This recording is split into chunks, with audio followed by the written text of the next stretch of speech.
நகைச்சுவையாலும் அந்த இடத்தை உற்சாகமாக மாற்றும் நடிகர் and trending star cool Suresh அவர்களை பேச அழைக்கிறோம்.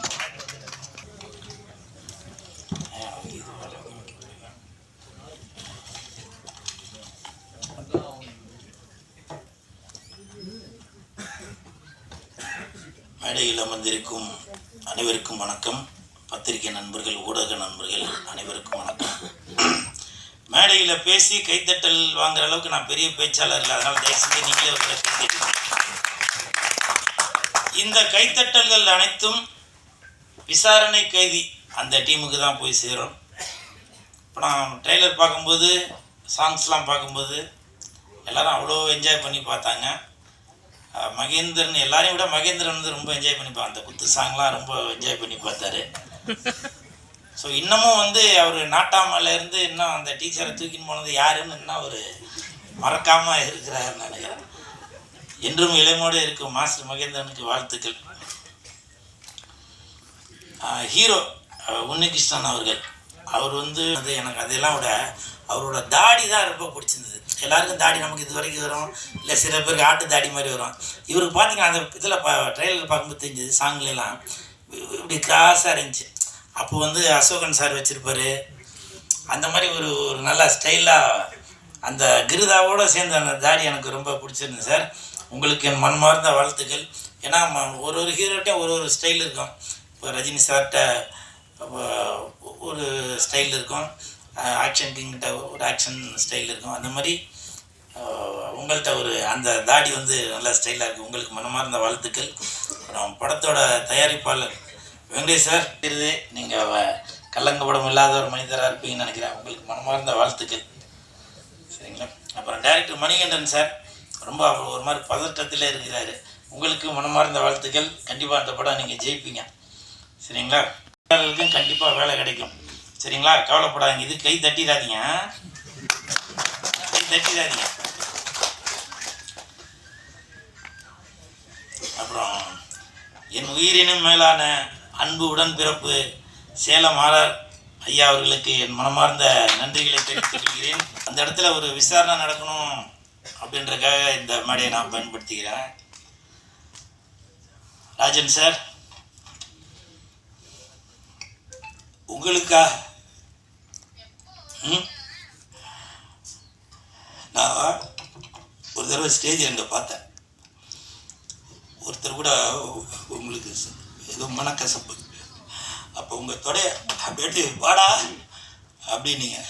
அதெல்லாம் நான் பார்த்து வியந்து போனேன். அவ்வளோ ஒரு வீரமான மனுஷன். உங்களுக்கு என்ன சார் அப்படி கஷ்டம்? அவங்க மகன் இன்னைக்கு பேட்டியில் சொல்கிறாரு, எதுவும் ரூமரை கிளப்பாதீங்க அப்படின்னு. ராஜன் சார், உண்மையிலே அப்படி உங்கள் மனசுக்குள்ளே என்னதான் சார் இருந்துச்சு? இந்த ஒரு மேடையிலையும் சின்ன தயாரிப்பாளர்களுக்கு நீங்கள் தான் குரல் கொடுத்துட்டே இருப்பீங்க. நிறையா பேர் நினைப்பாங்க அவர் வந்து எல்லாரையும் திட்டுறாருன்னு. அது திட்டலை, அறிவுரை சொல்கிறாரு, புத்திமதி சொல்கிறாரு. ஒரு மாணவனுக்கு ஆசிரியர் சொல்கிறது என்ன, நம்மளை திட்டிக்கிட்டே இருக்காரு அப்படின்னு தான் தோணும். அப்படி ஆசிரியர் ஸ்தானத்திலிருந்து மற்ற சின்ன தயாரிப்பாளர்கள் எதுவும் தவறான தெரியாத அந்த மாதிரி விஷயங்களை எதுவும் தேர்ந்தெடுத்துடக்கூடாது. நம்மளை நம்பி வர சின்ன தயாரிப்பாளர்களை யாரும் ஏமாத்திடக்கூடாது அப்படின்னு கே ராஜன் சார் அவ்வளவு குரல் கொடுத்துட்டு இருந்தார். ஆனால்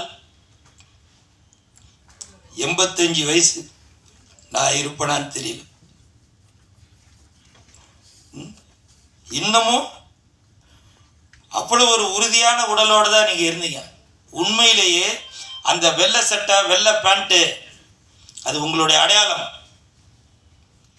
உங்களுடைய அந்த வெள்ளை சட்டை வெள்ளை மனசை உங்களோட மனசை காட்டும். அப்படி ஒரு தங்கமான மனிதர். உங்களுக்கு அப்படி என்ன சார் பிரச்சனை? உங்களுக்கு வலதுகரமாக பேரரசாலாம் பல இடத்துல வந்து பேசுனதை நான் பார்த்துருக்கேன். ஆர் உதயகுமார் சார் பேசுனதெல்லாம் நான் பார்த்துருக்கேன். நான் இவங்கள்ட்ட எதுவும் சொல்லியிருந்தா கூட அதுக்கு ஒரு சொல்யூஷன் கிடச்சிருக்கும். நீங்கள் அவங்களோட சீனியராக இருக்கலாம். இருந்தாலும் வயது ஆக ஆக எனக்கு தெரியும், என்னோட அப்பா இறந்துட்டார். இதே மாதிரி தான். ஏன்னா வயசாக ஆக அவங்களுக்கு குழந்தை மாதிரி மனசு ஆயிரும். தன்னுடைய பசங்களாக இருந்தாலும் சரி, மனைவியாக இருந்தாலும் சரி, காசு பணம் எதுக்குமே ஆசைப்படாமல் அப்படி இருப்பீங்க. நான் அனுபவப்பட்டேன்.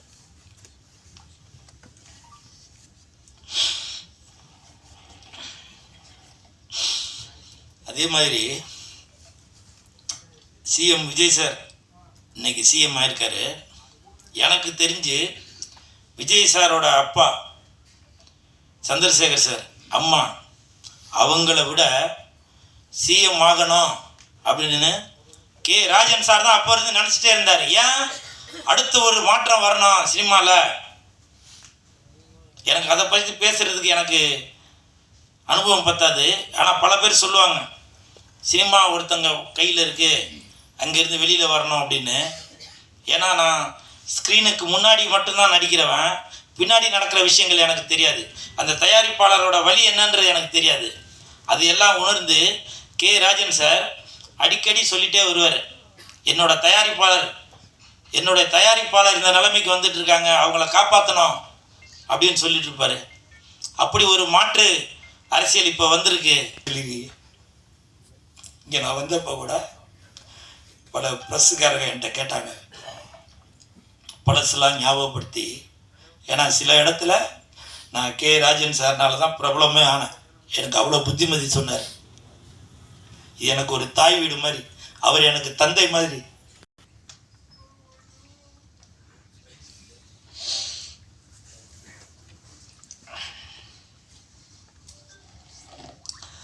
அதே மாதிரி இன்னொரு பிரச்சனை, நான் குடும்பஸ்தனான சொல்கிறேன். ஏம் ரவி சார், ரவி மோகன் சார், உங்களோட கதர்லாம் நான் பார்த்தேன். அந்த வீடியோவை எடுத்து நான் யாருக்கு அனுப்பணுமோ அந்த வீடியோவை அனுப்பிச்சேன். எல்லா குடும்பத்துலேயும் பிரச்சனை இருக்க தான் சார் செய்யுது, யாருக்கு பிரச்சனை இல்லை. எவ்வளோ பெரிய ஆள் வேணால் எடுத்துக்கோங்க, சினிமா மட்டும் இல்லை, அரசியல், தொழிலதிபர் யாராக இருந்தாலும் சரி, பிரச்சனை இருக்க தான் செய்யுது. நீங்கள் அதை வெளியில் கொண்டு வந்து வேடிக்கை பார்க்குற நிலைமை தான் வந்திருக்கு. பல பேர் சப்போர்ட் பண்ணுவாங்க, பல பேர் எதிர்ப்பு தெரிவிப்பாங்க. இதே மாதிரி நடிகர் பிரசாந்த் அவர்கள், எனக்கு தெரிஞ்சு சூப்பர் ஸ்டார் ரஜினி சாருக்கு பிறகு அடுத்த இடத்தை பிடிக்க வேண்டியவர் தியாகராஜன் சாரோட சன் பிரசாந்த் சார் தான். அவர் பிடிச்சிருக்கணும். அவரும் இந்த மாதிரி ஒரு குடும்ப சூழ்நிலையில் மாட்டிக்கிட்டு அந்த இடமே வெற்றிடமாச்சு. அதனால் ஜெயம் ரவி சார், தயவு செய்து சொல்கிறேன், நானும் ஒரு குடும்பஸ்தன், அதனால் உங்களுடைய உடன்பிறவா சகோதரனாக சொல்கிறேன், ஏற்ற இறக்கங்கள் இருக்க தான் செய்யும். அதை தயவு செய்து பெரியவங்க பேசி அதை முடிவு பண்ணுங்க. ஏன்னா இந்த நேரத்தில் வார்த்தைகளை கொட்டிட்டாக்க, ஏன்னா உங்களுக்கு 2 பசங்க இருக்காங்க, நான் அவங்க பசங்களுக்காக தான் வாழ்ந்துட்டுருக்கேன்னு 2 பேருமே மாறி மாறி சொல்லிட்டு இருக்கீங்க. அதனால் தயவு செய்து சொல்கிறேன், நீங்கள் என்னோட சின்னவரா பெரியவரா இல்லை உங்கள் வயது உடையவனா என்னன்றது எனக்கு தெரியல. ஏன்னா உங்கள் கம்பெனியில் நான் சாப்பாடு சாப்பிட்டவன், சம்பளம் வாங்கினவன், அந்த நன்றி உணவோடு சொல்கிறேன். தயவு செய்து ஜெயம் ரவி சாருக்கு தகுந்த, அதற்கு தகுதி உள்ளவர்கள் அவங்க 2 பேருக்குமே ஒரு கவுன்சிலிங் கொடுத்து இணைத்து வைக்க பாருங்க. ஏன்னா ஜெயம் ரவி சாரோட குடும்பம் எனக்கு நல்லா தெரியும். அப்படிப்பட்டவங்க இல்லை அவங்க. எல்லா குடும்பத்திலையும் பிரச்சனை இருக்க தான் செய்யும். ஆர்த்தி மேடம், நீங்கள் என்னோட சின்னவங்களா கூட இருப்பீங்க. உங்கள் பாதம் தொட்டு கேட்குறேன், உங்களுடைய குழந்தைகளோட நலன் கருதி தயவு செய்து நீங்கள் ஒரு சுமூகமான ஒரு முடிவு எடுத்து நீங்கள் ஒத்துமையாக வாழணும். சினிமா இண்டஸ்ட்ரியை சேர்ந்தவங்க சொன்னாங்க, சேட்டலைட்டு நல்லா வியாபாரம் ஆகிறது ஜெயம் ரவிக்கு தான் அப்படின்னு. அப்படிப்பட்ட ஒரு மனிதரை ஏன் தமிழ் சினிமா இழக்கணும்? உங்களுடைய குடும்ப சூழ்நிலைக்காக எதுக்கு பல தொழிலாளர்களோட வாழ்வாதாரம் பாதிக்கணும்? அதனால் ஜெயம் ரவி சார், ஆர்த்தி மேடம், தயவு செய்து நீங்கள் இல்லைனாக்க வேற யாரோட ஒத்துழைப்பும் இல்லாமல் நீங்களே பேசி ஒரு முடிவு எடுங்க. ஏன்னா நான் குடும்பஸ்தன், எனக்கு தெரியும், எனக்கும் பல துன்பங்கள் இன்ன வரைக்கும் இருந்துட்டு தான் இருக்குது. எல்லாத்தையும் நான் சமாளித்து தான் போயிட்டுருக்கேன். அதுதான் குடும்பம். ஸ்டேஜில் உள்ளவங்களுக்கு பல பேருக்கு தெரியாது. ஏன்னா ஒரு அறிக்கை ஒன்று கொடுத்துட்டாரு, இனிமேல் டாஸ்மார்க்கில் 10 ரூபா பணம் வாங்க மாட்டாங்க எக்ஸ்ட்ரா அப்படின்னு. அது சொன்னது தான் சொன்னார். ஆனால் இப்போது எல்லாரும் அதை வீடியோ எடுத்து போட்டுட்ருக்காங்க. வேணும்னே அந்த கடைக்கு போகிறது, அவங்கக்கிட்ட வம்பு பண்ணுறது, வம்பு பண்ணி அது ஒரு வீடியோவாக எடுக்கிறது. எதுக்கு நீ 20 ரூபா வாங்குற, 10 ரூபா திருப்பி கொடுத்தாங்க, அந்த பாட்டில் திருப்பி கொடுத்தா 10 ரூபா திருப்பி கொடுத்துருவோம் இப்படின்னு சொல்லி வம்பு பண்ணிக்கிட்டு இருக்காங்க. அதாவதுங்க, எல்லாத்துக்குமே அரசாங்கம் உங்கள் பின்னாடியே வராதுங்க. நமக்கு தான் சுய ஒழுக்கம் வேணும். புரியுதுங்களா? உங்களுக்கு தெரியுதுல்ல, தண்ணி அடித்தாக்க அது உடல் நலத்துக்கு கேடுன்னு தெரியுது. வேணும்னு அந்த ஒயின் ஷாப்காரங்கிட்ட சண்டை வலிக்கணுன்றதுக்காகவே நீங்கள் போய் அங்கே போய் காசை கொடுத்து, இது வந்து 140 தான் போட்டிருக்கு, எதுக்கு நீ 160 வாங்குற அப்படின்னு நம்முடைய சிஎம் விஜய் சாருக்கு கெட்ட பேர் வாங்கிறதுக்காக சில தீய சக்திகள் அந்த மாதிரி வேலை பார்த்துட்டு இருக்கிறீங்க. இதை வந்து நான் டிவிக்கேன்னு வேற, நான் வீடியோலாம் பார்த்தேன், டிவிக்கேன்னு வேற பெருமையாக வேற சொல்கிறீங்க. எங்கள் அண்ணன் விஜய் சொல்லியிருக்காரு, நீ எதுக்கு 10 ரூபா எக்ஸ்ட்ரா வாங்குற, 20 ரூபா எக்ஸ்ட்ரா வாங்குற அப்படின்னு. இது எதுக்கு? ஒரு அரசை நல்வழிப்படுத்துறதுக்காக நம்ம இருக்கணும். ஏன்னா இப்போ அந்த வீடியோ நீங்கள் எடுத்து போடுறது, இப்போ ஒரு மாதத்துக்கு முன்னாடி பார்த்தீங்கன்னாக்கா இப்போ ஜாலியாக பெண்கள் ஆடுறதோ ஆண்கள் ஆடுறதோ ஏதோ ஒன்று, அவங்க ட்ரெஸ் போட்டு ஏதோ ஒன்று பல இதெல்லாம் வரும். ஆனால் இப்போது கடந்த ஒரு வாரமாக திறந்தாக வெறும் ஒயின் ஷாப் வீடியோ தான் வருது. அப்போ அந்த வீடியோ பார்த்துட்டு இருக்க குழந்தைங்களுக்குலாம் என்ன தோணும்? தெரியாத பசங்களுக்கும் அது சரக்குனா என்ன தட்டுக்கு சார், தெரியாத பசங்களுக்கும் அந்த விஷயம் தெரிய வரும். நம்மளும் இப்போ அது என்னன்னு தெரிஞ்சுப்போம் அப்படின்னு. அதனால் தயவு செய்து சுய ஒழுக்கம் நம்மள்கிட்ட தான் இருக்கணும். திட்டம் போட்டு திருடுற கூட்டம் திருடிக்கொண்டே இருக்கும், அது சட்டம் போட்டு தடுக்கிற கூட்டம் தடுத்து கொண்டே இருக்கும். திருடனாய் பார்த்து திருந்தாவிட்டால் திருட்டை ஒழிக்க முடியாது. அப்ப சொன்னீங்க எதுனா ஒன்று தப்பு நடந்துச்சுனாக்கா இது வந்து திமுகவோட வேலை அப்படின்னு, செந்தில் பாலாஜியோட வேலை அப்படின்னு சொன்னீங்க. இப்போ நீங்கள் யாரை குறை சொல்லுவீங்க? அதனால தயவு செய்து அந்த தீய பழக்கத்தை விட்டுருங்க. நீங்கள் வீடியோ போடுறதுக்காகவே நீங்கள் ஒயின் ஷாப்புக்கு போறீங்களான்னு தெரியல. அப்போ 10 ரூபா வாங்கினாரு செந்தில் பாலாஜின்னு சொன்னீங்க, இப்போ 20 ரூபா வாங்குறாங்க அப்படின்னு அது ஒரு தவறான குற்றச்சாட்டை வர சொல்லிட்டு இருக்கீங்க. உங்களுடைய அந்த வீடியோ பார்க்கும்போது பொதுமக்களை விடுங்க, உங்களுடைய அம்மா அப்பா உங்களுடைய மகன்கள் மகள்கள் அக்கா தங்கச்சி எல்லாரும் பார்க்க மாட்டாங்களா? அந்த சூடு சொரணை உங்களுக்கு வேணாமா?